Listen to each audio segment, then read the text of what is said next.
Welcome to another week of the Marketing Analytics and Insights live show. Katie is off hunting unicorns this week, and as a result, like John, you were just saying before, we forgot to hit the go live button.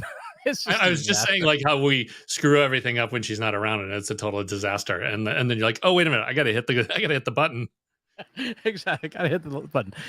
So this week is part 3 of our series on how to market your podcast and or how to launch your podcast. So the first week we covered, should you be doing a podcast? Second week we talked about what your podcast strategy is. This week we're going to get into the blood and guts of the tactics of marketing your podcast. Now, some things we're not going to talk about. We're not going to talk about how to actually make your show. That's your job.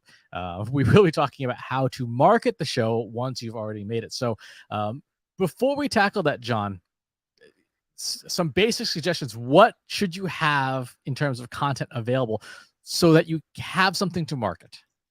Yeah, right. Like, first thing is don't do a podcast. You shouldn't be doing the podcast. We don't want to see you in this neighborhood. Get off my lawn, right?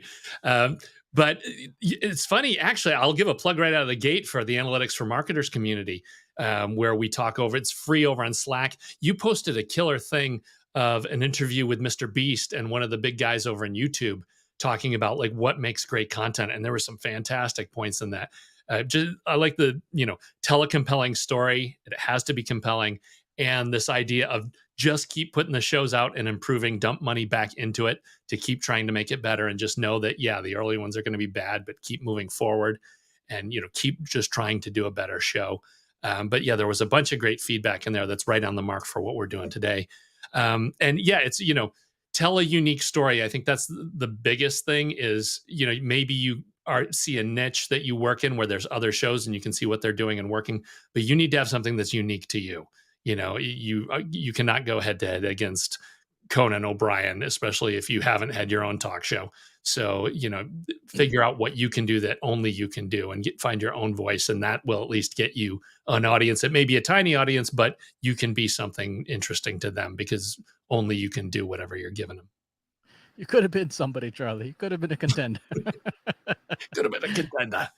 All right. So let's talk about the collateral and pieces you're going to need to have to market your show, and then talk about the specific marketing tactics. So the first thing that you would want to have, and obviously you need to have some shows under your belt to create this content, is ad content. So this is going to be things like bumpers, your video lower thirds, your pre-roll for in-show marketing to market your show. So to remind people, hey, recommend this show. So for example, if we were recommending this show here, we would be saying, make sure that you are subscribed to our YouTube channel, right? So hit the like button, the follow us, subscribe to us, hit the bell button, and so on and so forth. Interstitial advertising. So if you're going to be doing any kind of advertising with interstitial ads, you want to have those designs.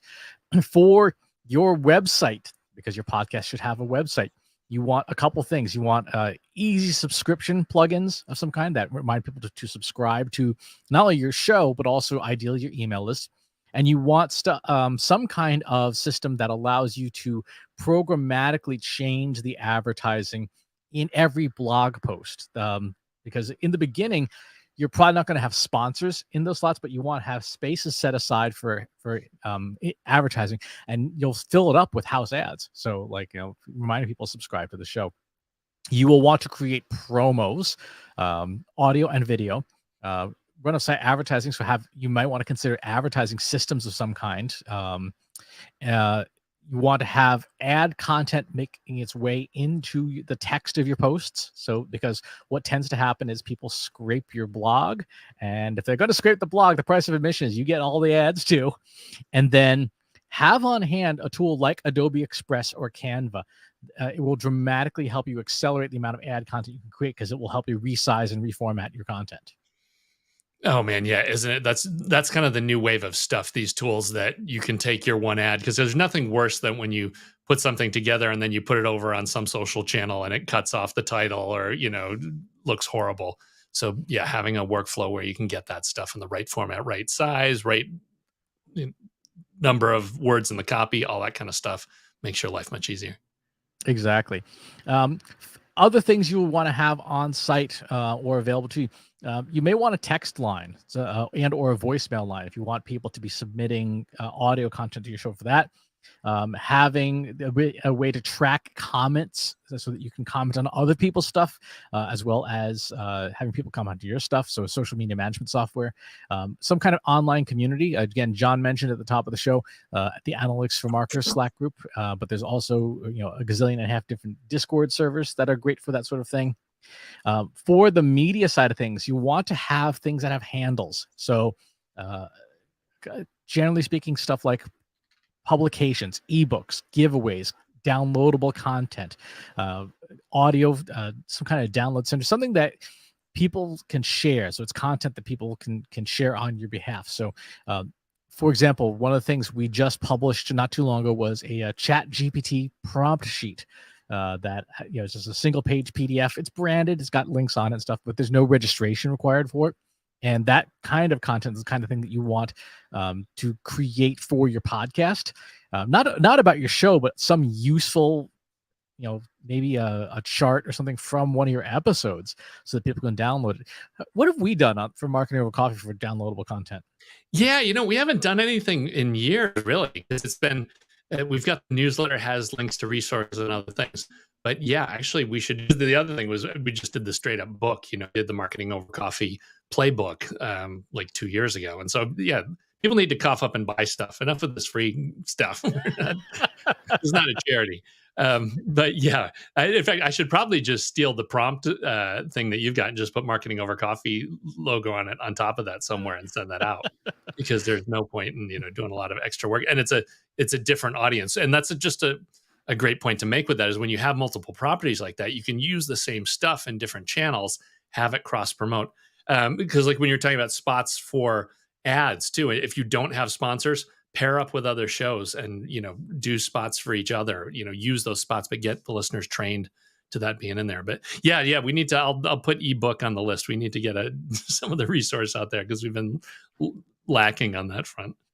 One of the things to do that is super easy to do on that front is if you've done like an interview, say, I know with Marketing Over Coffee, one of the guaranteed top performers is a Seth Godin interview. It's like handing out candy at the playground.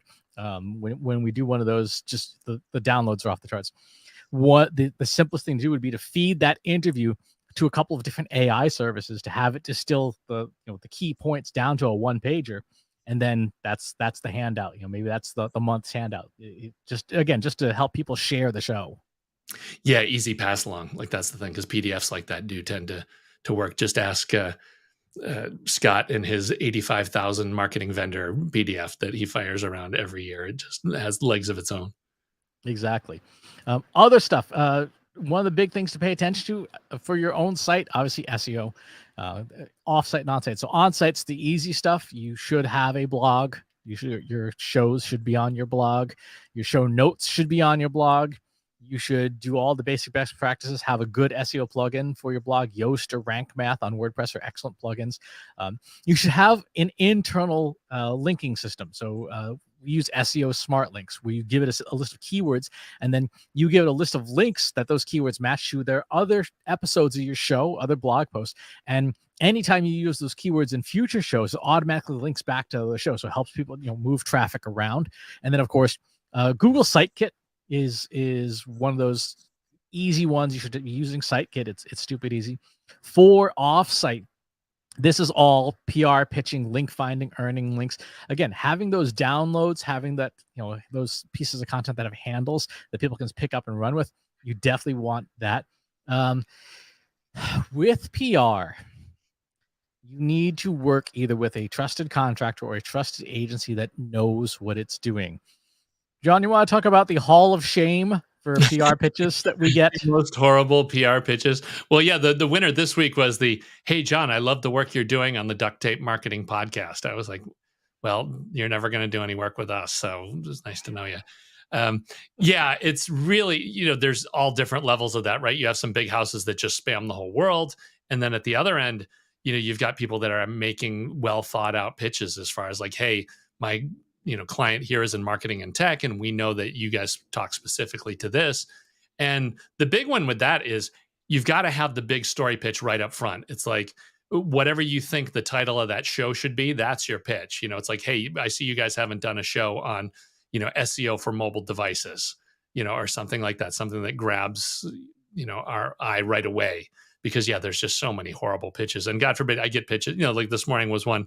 I would really love to be on your show. I am a CMO, and here's what I do, and I just I could care less what you think about what shows you should be on. That means nothing to me.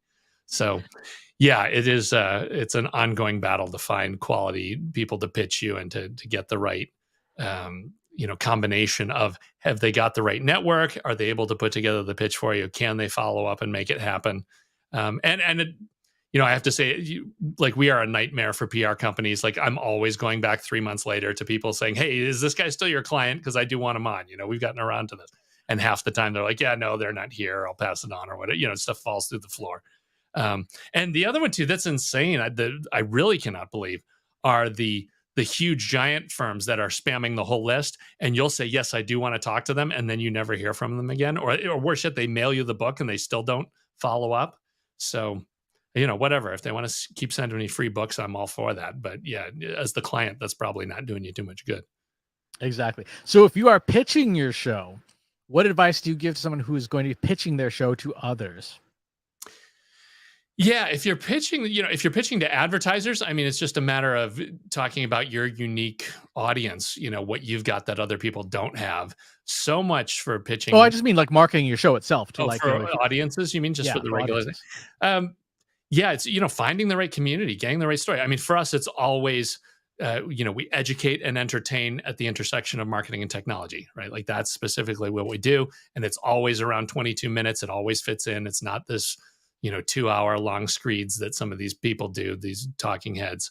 And that's really the pitch. I guess the other great thing is it's all about the clips. If you can get 15, 20-second clips on a topic that people love and push those around, that's a great gateway to get people on board. Hopefully with every show you do, you should be tagging a sizzle quote, whatever that hot driveway moment is where somebody says something amazing. That's the kind of stuff that you can then share on all other channels.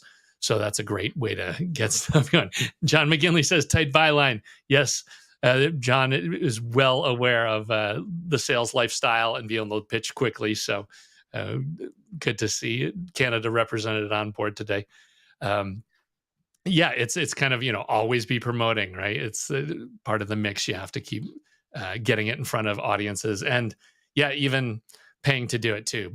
Paid campaigns are a part of the mix too, just to get access to new audiences and get in front of new people. I don't know, that's the basic line. I remember in the early days, and it's probably something they should make a comeback. There were pitch clips and stuff. So you, instead of being a full-fledged guest on a show, you would make a 1-minute clip for somebody else's show. You would negotiate maybe with that show person, and you would say, hey, this is the, I remember doing this way back when, this is the 1-minute financial aid podcast tip for the listeners of the Daily Source Code. Here's how to save money on X, Y, or Z. And you would just hand off this 1-minute produced, it's not a commercial, but it's a marketing spot. And of course you end it with, and for more great tips, follow, go to marketingovercoffee.com. But those 1-minute mini pitches, they disappeared. They vanished along with promos. And in terms of things that work well for other podcasts, you really can't be handing somebody else up the clip and saying, here, I did all the work for you. Yes. Right. They don't have to do a read. They don't have to figure out what the copy is. They just play it and be done. Yeah, I don't know. The space has been really weird because we have seen finally there used to be a lot of networks and people kind of banding together. And now you see it over with Spotify putting teams together. And there's the HubSpot podcast network and there's a marketing podcast network. So we see those guys doing cross promotion and working. But I don't know. The jury's still out. Is that stuff worth doing? And what happens? The big question is, are you aligned with the right people or are you just cannibalizing the audience? That's the real question. And like I said, the verdict's not in on it yet.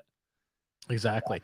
And then of course you have syndication, and this is where you can put your show everywhere.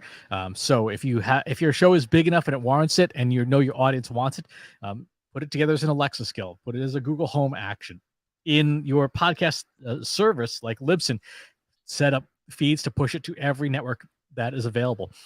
Submit it to podcast directories. There are plenty of those. Make sure that you have RSS to email set up on your site so that people can subscribe to the show. And every time you put up a new episode, they get an email. Put the social sharing buttons on your site. Make sure an RSS feed itself is available. I mean, you would think would be kind of obvious, but it's not always. And the other thing is, and John, I want your take on this. Yes, have guests on your show, but then you also should be a guest on other people's shows. You want to dig into that a bit? Yeah, that's always part. We pretty much take all comers when it comes to pitches. If your show is even somewhat legit, we're more than happy to jump on and talk. Yeah, because the big thing is, you're getting in front of other podcast listeners, even if it's only 40 or 50 people in some weird small niche. If they're the kind of people that download podcasts, you're not going to get any better qualified leads as far as getting them in your own pipeline and getting them on your own show. And yeah, I hate to say it, but there's a lot of corporate podcasts that only survive like 10 to 40 episodes. And so getting in front of those people, they're promoting it to their house list. So you're getting, a decent audience in front of them. And yeah, odds are 12 months from now, they'll be listening to you and there'll be no new episodes for the corporate podcast. But, that's the way it works. On the syndication thing there too, I have to just give a plug for Libsyn that we've used for decades now. And they just have all those things set up. Like you just literally go in and click on the ones you want to activate. And of course you activate all of them. There's no reason not to. But yeah, back to pull the old men from the Muppets, it used to be all kinds of legwork to get all that stuff to work. And now it's just go to Libsyn and click the boxes and you're good to go. So take advantage of that with your hosting. Exactly. So that's the content that you would need. Let's now dig into some of the tactics. So advertising. Where should you advertise your podcast? Obviously on other shows if you can. If you can buy Spotify, for example, offers self-serve. I mean, there's no easier, more obvious audio audience to target than Spotify, right? A, it's got podcasts on there already. B, the self-service advertising system has relatively low minimums. I believe it's like $500 is their minimum. So it's not like they're asking you for 50 grand to do a major campaign. If you can scrape together $500 to market your show, it's a great place to do that. There's a DSP-based advertising system. So these are essentially big ad networks. We use one called StackAdapt, but there's a gazillion and a half different ones. Look for advertising systems, DSPs, that have in-app ads, and then look at the apps that are available, because you want to advertise in apps that match your audience. So if you are an industrial, concrete company, look for construction apps that you can have your ads appear in. If you're a marketing podcast, you want to look for any kind of task management or office software that you can advertise in. Super straightforward. Sponsored emails, getting into other people's newsletters, that's a no-brainer. Newsletters are like the hot new thing again. So it's like, oh look, all of social media is a flaming garbage dump. So let's try this email thing. Get it in my inbox. Social networks and regular ad networks. So Facebook ads, Google ads, Instagram, LinkedIn, all those different ad services, Twitter ads, TikTok ads, YouTube ads, any place like that.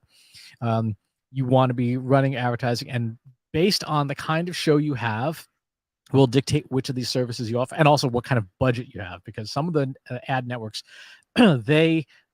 even if they say they have like a no minimum or low minimum, you don't see performance until you spend a certain amount. What have we done so far with paid ads? Yeah, there's a lot of fronts. I mean, the ones that really grab quickly, Facebook, Twitter, Instagram, LinkedIn, all those have the options where you can post sizzle reel or whatever, and then you can just boost the posts. And that's a lot easier to do than going through the whole full ad interface and coming up with copy and doing promotions. But yeah, the goal for us has always been to, be running these kind of Dennis Yu $1 a day kind of things, just budgeting anywhere from 20 to $100 a month and just getting the most relevant clicks. You don't have to spend all this money and get, 60% of it is garbage traffic to reach the numbers. It's much better to have, okay, here's a really low bid, and we're just going to burn that whole budget every day or every week. And yeah, we could be dumping more money into it. We're leaving some on the table, but everyone we get is highly qualified and decent. And so that's the strategy that I've, have always worked with, and it's been great as far as traffic. It's weird that it does move around a lot. I don't know whether it's because of the type of content we use or whatever, but it's like some months, LinkedIn just tears it up. Every once in a while, something will light up on Facebook. Twitter just seems to be in the trash can for the past year now. But, yeah, doing this kind of stuff and getting it in front of the right groups, I guess. And it's funny too, like, I don't want to spill the tactics, because there's a lot of things that we do that has been harder to experience. But one tip that I got from AJ Wilcox, who is the man for LinkedIn advertising, is having the Marketing Over Coffee group. Like, I used to really resent the fact that the Marketing Over Coffee group had over 7,000 members, and it used to be this dynamic group where we had all kinds of discussions. And then they changed their strategy with groups. Groups basically just fell off the radar completely. Like, you have to work hard even to find them. But ads can be targeted against that. So we can use that as a lookalike. So now we know, we still get people that sign up for the group all the time, even though it's so hard to get to and find. New people come in, and that helps focus the ad spend so that we're getting really qualified links, and it's helping that spend be a lot more effective. So yeah, it's definitely one of those things that we can always do more with this. And at some point I should just outsource it to somebody, but it does work, and it's a great way to generate traffic. I mean, you can basically just dial in traffic if you're willing to put the money towards it. Yeah, if you've got money, and by money I mean you're willing to spend $1,000 or more a month, Google's Performance Max campaigns and Google Ads are fantastic. They require decent, 4-digit budget because the machine learning that powers it needs traffic to tune itself.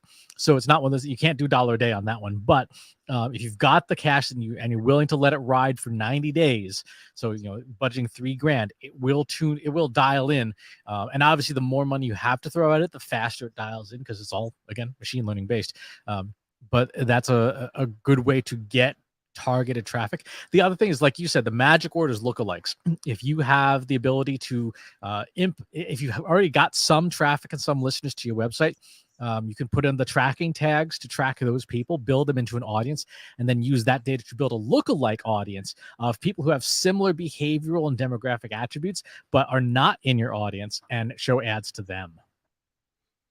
Yeah, that's, again, it's like you're getting pre-qualified folks. So you can't beat that.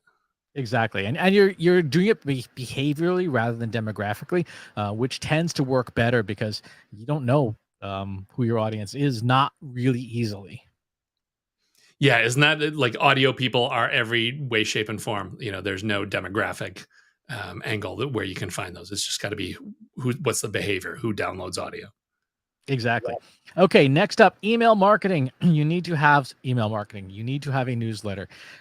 So this is a couple different things. One, you need to have a sign up that fires an autoresponder so that, again, it reminds people to where to find stuff.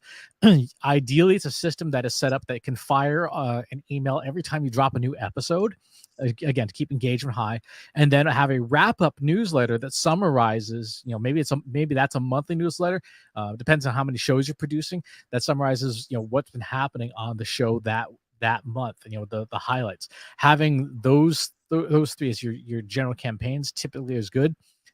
You will want some kind of marketing automation system. If you have budget, HubSpot. If you don't have budget, Mautic, the open source system, is really good.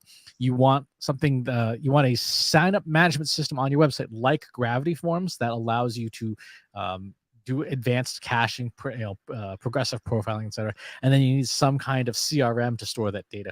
For small shows, HubSpot Sales CRM is really good. It's $0 to start, and then the first paid features that are useful are at the $50 a month mark. So it's it's very reasonable. Other options would be Salesforce.com and Zoho. I'm not a fan necessarily of either one for managing your podcast audience, but those are decent ones. And those are things that you can use to also acquire data that you can later on use in your ad kit when you're selling advertising yourself. But for marketing your podcast, this is the way I have seen things be successful. What are we doing, John? Yeah, the email has been the key to everything. I still give that advice to everybody, whether it's in the network or whatever you're doing, because the big one is, when people hear a spot on the podcast, maybe they're out exercising or they're in their car, like they can't just hop over and go check out a vendor, even if the offer is fantastic. So having the newsletter drive those offers home again, saying, hey, remember on the show we talked about this, click here to get it. And even I go so far as in the, editor's notes, I'm like, hey, this week LinkedIn and the Mailworks are supporting the show, bringing it to you for free. Please give these guys a click. Like, just go check this link out. And yeah, that's where it all comes from. I mean, we can guarantee 30 to 50 clicks a month. They can get, 5 to 10 leads a month guaranteed, because we're pushing it and getting it in front of the right people. And yeah, and then after that, you're proving to the advertisers that you can drive the traffic. So it's all about their offer. Is it the right fit? Like, you can't do anything about that. If you send 100 people and nobody goes there and buys, there's nothing you can do about that. But you can show the advertiser that, hey, when you advertise in episodes, we're going to get eyeballs on that and checking out the offer and passing it along. So it's huge. The biggest challenge for me is cadence, right? Like, I would love to do it weekly. I end up doing it monthly usually. And it just, finding the time to do it. Again, it's just cranking out content and getting it done.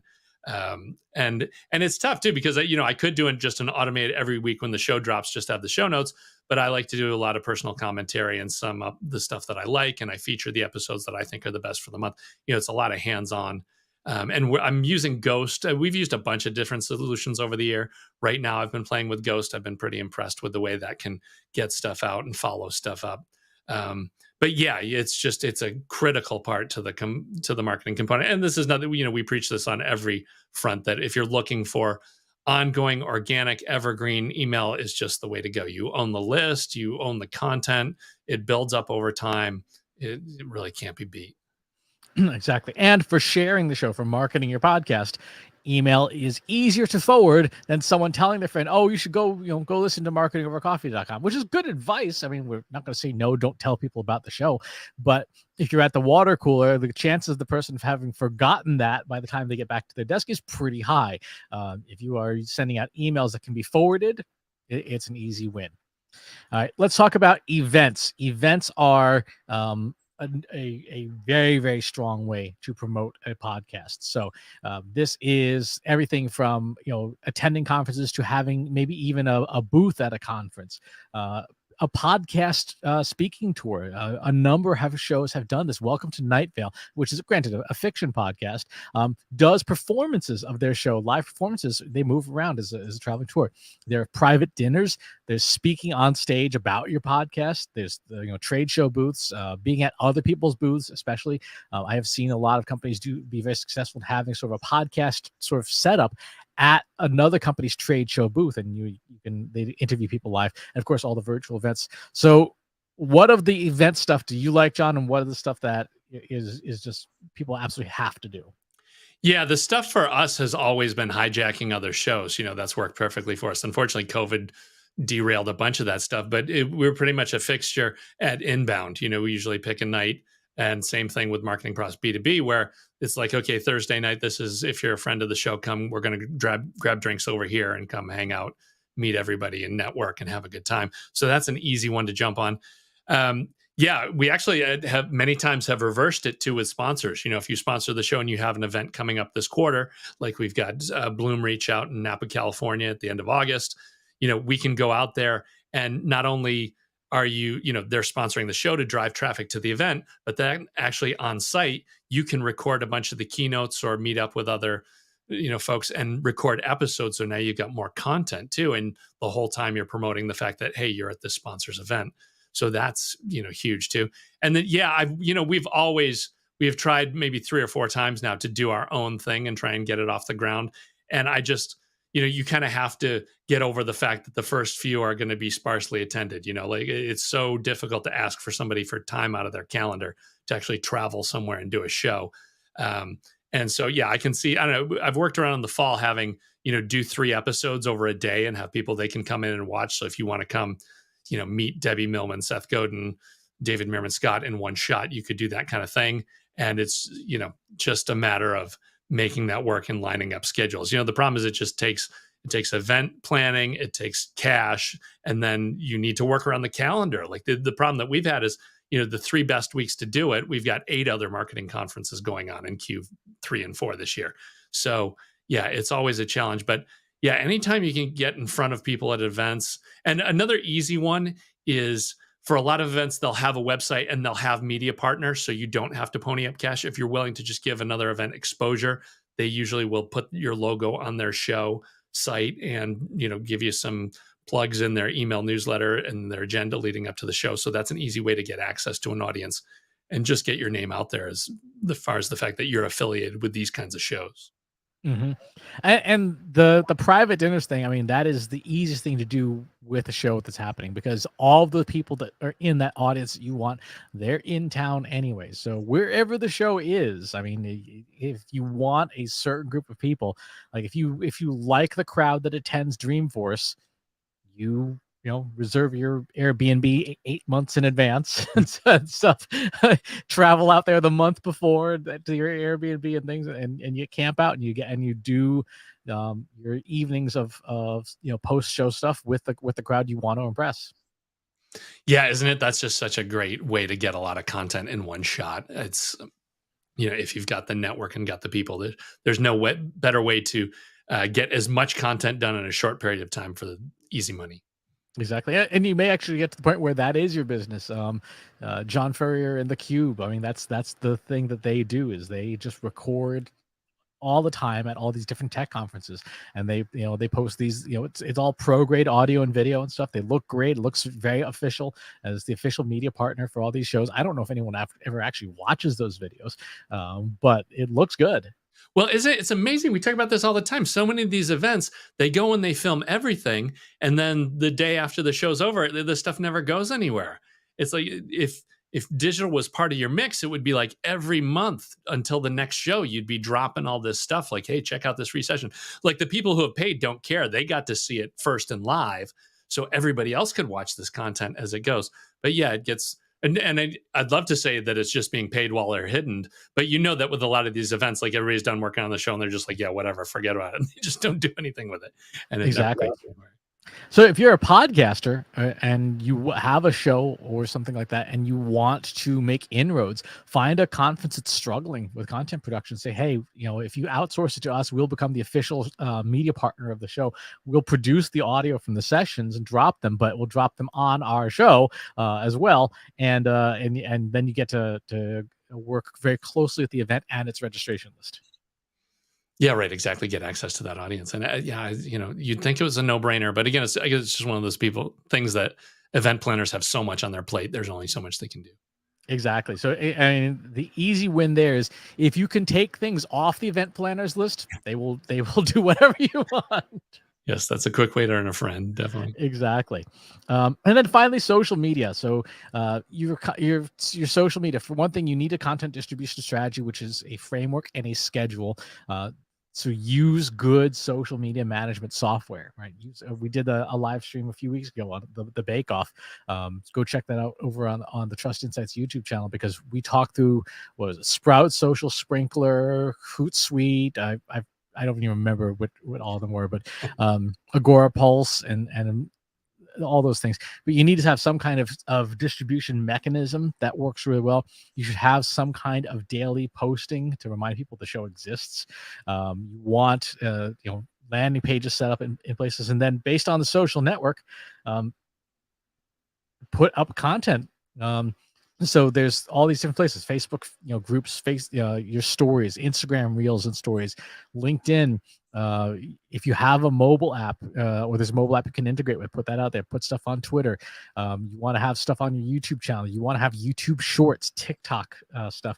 Again, this is where that we mentioned earlier, Adobe Express is super helpful, because it can do content transformation into a variety of different things. And this is one where, particularly if you work at a corporation, you want to, you almost certainly have an Adobe Creative Cloud license somewhere in your company. And if you have an Adobe Creative Cloud license, you get the access to the full premium version of Adobe Express, and you get things like resize this video, merge these videos together, crop this video, change the speed of this video, make an Instagram story. And you have all this stuff that just comes baked in. It is so easy to move content from one position to another and get it ready for all these different social networks. It will save you an enormous amount of time and headache doing that. But that's, for social media, this is the stuff to do. And I cannot emphasize enough, you need some kind of community mechanism, ideally something that has no AI in the way. So that means Slack or Discord would be the two suggestions. And if I was starting over from scratch today, I would pick Discord. Right now, our community is Analytics for Marketers is on Slack. It's going to stay there probably for the foreseeable future because it's a well-established community. It's really hard to move people around. But if I was starting from scratch, I would start with Discord today. Yeah, isn't it to have a social network where you're not worried about the algorithm choking you or chasing you is ridiculous. I'm going to give it a plug for Adobe Express 2 on iOS. The phone app is also good. If you're on site and doing stuff, you can get a lot of things done. And yeah, as far as regular social and their garbage algorithms, Chris and I are going to be doing tag team match against Zuckerberg and Musk. I don't know if they're going to fight, so we're going to jump in on that. Come buy your tickets now. I have so much to say about it, but this live stream is not the place for that. Maybe we can cover that on the next episode of Marketing Over Coffee. Excellent. Watching billionaires fight. So that is the map of all the tactics and stuff. And, it's funny. A lot of the tactical stuff, this stuff changes all the time. So one of the things to keep in mind is that you've got to get your strategy right first, and then you can pick and choose the tactics you want. Because you want to talk through real quick the bullseye framework about what to do with the ridiculous list of tactics? Yeah, and in fact, it's so stupid. We'll get the latest version of the mind map. That will be the Marketing Over Coffee PDF giveaway. We'll just put this thing out there. This is ready to go. Yeah, bullseye is interesting. There's a whole bunch of stuff. We can have a link to past interviews with Weinberg and Mayers. Their book Traction is just a classic, and we've updated it with a bunch of our stuff. But the idea is that there's two key components. One is that you want to spend half your time on the content and half your time promoting. Like, that's the big deal. There's too many people that spend all their time on the content and they just never end up getting noticed. And then the other part of the bullseye framework is pick 3 tactics. We've got this laundry list of 180 things you can do. And as you start out, just use your gut. Eventually you get to the point, hopefully, where you have some data to tell you which ones you should be doing. But pick 3, do them, and iterate monthly, and just figure out what works and what doesn't work. And the big part of that is to keep that list tight, because the mistake people make is they start sprinkling the money around, especially when you start doing ads too. You end up getting 8 or 12 things going. And the reality is, in any of these channels, they've proven over and over again by watching how VCs work that there's a learning curve and there's economies of scale to this stuff. So, after 6 months of running Google ads, you're going to be 15 to 20 times better at getting results with those ads than you would be if you were just spending an hour a week and working on 18 other campaigns. You're much better off spending all your time refining your ads of whatever sort they are, and use that. So yeah, we've got past links to Traction discussions, but the short version is like pick 3 and get good at them and give them enough time to get some data, and then you'll reach a point where you'll give up on 1 or 2 of them and you just rotate a new one in to test, but just keep that cadence of do what's working, evolve, and then rotate out the crummy ones, and that at least will give you a map to go forward. Yeah, if I had to pick only 3, I would pick YouTube as the discovery engine, right? Because it is the second largest search engine in the world, and it is where shows go to get discovered.